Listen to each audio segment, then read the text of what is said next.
ತಳಿ ಸರ್ ನಿಮ್ bag ನೋಡ್ಕೊಬಿಟ್ಟು check ಮಾಡ್ಕೊಳ್ಳಿ. ಸೇಫ್ಟಿ ಒಂದು ವಿಡಿಯೋ ಅಷ್ಟೇ ನಮ್ದು. ಸೇಫ್ಟಿ ಒಂದು ವಿಡಿಯೋ ಅಮೌಂಟ್ ನೋಡ್ಕೊಳ್ರಿ. ಕೂತ್ಕೊಳ್ಳಿ ಸರ್ ಆರಾಮಾಗಿ ಕೂತ್ಕೊಳ್ಳಿ. ಅಮೌಂಟ್ ನೋಡ್ಕೊಳ್ಳಿ, ಲೆಕ್ಕ ಹಾಕೊಳ್ರಿ ನಿಧಾನಕ್ಕೇನೆ. ಅವರು ಗೊತ್ತಾಗ್ದೆ ನಮ್ಮ ಹತ್ರ ಬಂದು ಏನ್ ಮಾಡೋದು ಅಂತ ಕೇಳಿ ಸ್ಟೇಷನ್ಗೆ ಹೋದ್ರೆ ಸುಮ್ಮನೆ ಮಕ್ಕ ರೈತ ಬೇಡ ಅಂದ್ಬಿಟ್ಟು ಕರ್ಸ್ಕೊಂಡು ಅದೆಲ್ಲ ಡಾಕ್ಯುಮೆಂಟ್ ಚೆಕ್ ಮಾಡ್ತಾ ಅದು. ಶ್ರೀನಿವಾಸು ಪಾರ್ಟಿ ಆಡತ್ತಲ್ಲ, ಅವ್ರಿಗೇನ ಮಾಡಿದ್ರೆ ಅವ್ರಿಗೂ ಬೇಡ ಸರಿ ಬರಲ್ಲ ಅಂದ್ಬಿಟ್ಟು ನೋಡೋಣ ಫೋನ್ ಮಾಡಿ ಇರಿ ಅಂದ್ಬಿಟ್ಟು ವೇಟ್ ಮಾಡ್ತಾ ಇದ್ರು. ಇಲ್ಲ ಅಣ್ಣ, ವಿಡಿಯೋ ಮಾಡ್ತೀನಿ ಸೇಫ್ಟಿಗೆ. ನಮ್ ಸೇಫ್ಟಿ ಅಷ್ಟೇ ಸರ್, ಇನ್ನೇನು ಕೊಟ್ಟಿದೀವಿ ಅಂತ. Okay sir. ರಾಜ ಅಂತ ಸ್ನೇಹಿತರು, ಆಟೋ ಡ್ರೈವರು, ಯಾವ ಗುಲ್ಬರ್ಗ ಅಂತ ಬಂದಿರೋದು.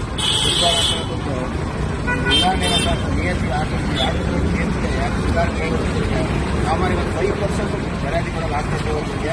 ಆದರೂ ಕೂಡ ರಾಜ ನಾವು ನಮ್ಮ ಇಬ್ಬರು ಮದುವೆ ನಮ್ಮ ಮದುವೆ ನನ್ನ ಬಿಗಾಡಿ ಅವರು ಅದಕ್ಕೆ 22-23 ಜನರ ಮದುವೆಗೆ